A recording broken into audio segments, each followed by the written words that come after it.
Bakit?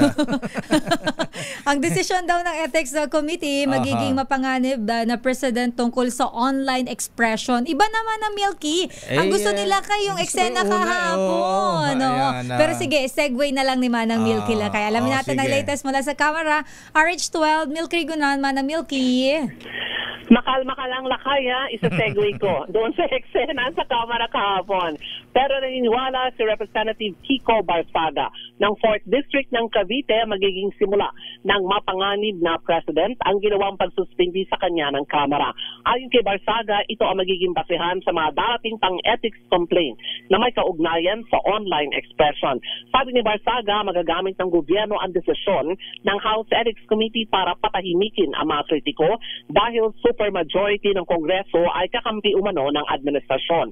Dagdag pa ni Barsaga, mistulang inuna ng ilang mga kongresista sa majority ang pansariling interes sa politika sa halip na itaguyod ang integridad ng institusyon. Para kay Barsaga, kahit sabihin ng Kamara na unethical ang kanyang ginawa, ay hindi naman ito ay tinuturing na kasinungalingan. Pinatawa ng 60-day suspension ng House Ethics Committee and Privileges si Barsaga dahil sa mga questionabling posts sa social media at conduct and becoming of a public official. Samantala, Lakay at Sister L, isa pang eksena sa Kamara ang pag-iwas kahapon. Teka muna, Manang Milky. Bakit ano ba ang unethical na ginawa ni Congressman Kiko Barsaga? Yung bang may post siyang may kasamang chiching na mga sexy attire sa Pegasus ba yun o sa Air Force One? Maraming mga post sa Lakay na talagang kung titignan mo yung kanyang Facebook page, marami. Bukod dito yung umano'y paninira sa ilang mga kasamaan sa Kongreso at syempre yung ginagawang asta nito sa loob ng plenaryo. Yung pagkukuha ng selfie, pag-i-interview sa mga kongresista na halos nasa mukha na nila yung cellphone. Parang vlogger. Parang vlogger. At yung hindi daw inaasahan yung ganong mga kumbaga ay attitude sa loob ng plenaryo. At Lakay at Sister L, meron pa siya isang ethics complaint isinampa ni Congresswoman Janet Guerin. Ito naman ang susunod na bibinggi naman ng House Ethics Committee. Pero ito na yung eksena naman ng Milks na papanoodan namin, yung eksena kagabi. Ayun. Ito hinihintay nila kay Sister L. Isa pang eksena sa Kamara ang pag-iwas ni Representative Edwin Guardiola ng CWS o Construction Workers Solidarity Party List nang lumapit at may pag-selfie sa kanya si Batangas Representative Leandro Leviste. Sa sesyon kahapon, may kita sa video na nakatayo si Guardiola nang lapitan ni Leviste sa loob ng plenary. Tinapat ni Leviste ang kanyang cellphone at para makipag-selfie kay Guardiola. Bigla namang naglakad papalayo si Guardiola pero sinundan pa rin to ni Leviste. Nang ang nominal voting sa suspension Lakay ni Barsaga o meksena sa plenaryo si Leviste at iginiit na inuna pa daw ng Kamara ang pagdisiplina kay Barsaga. Matatandaan na inakusahan ni Leviste si Guardiola ng umano'y biggest proponent sa Kamara na mga infrastructure project ng gobyerno.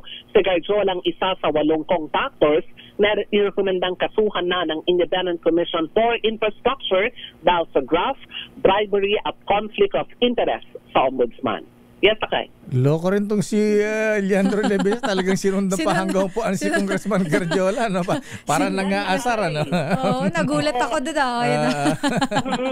Noong una, tinangka niya akbayan tapos inumang niya yung kanyang isang kamay for a selfie. Pero parang ginanon niya yung balikat ni, parang inalis ni Congressman. Inalis niya. Tapos naglakad ulit sila papunta ng loob ng plenary sa entrance kasi naglakad ulit sila, papunta naman si Guardiola doon sa kanyang upuan. Magkalinya pala sila Lakay, magkatabi sila. Okay. Magkatabi lang ng upuan. Nasa harapan lang ng row itong si Leviste. Nasa likod niya si Guardiola. Kung si Congressman ako, sinikmuraan na yung si Leviste. Hindi, alam mo na kay Sister L, aware din si Guardiola kasi maraming mga cameraman. Kaya maingat din siya.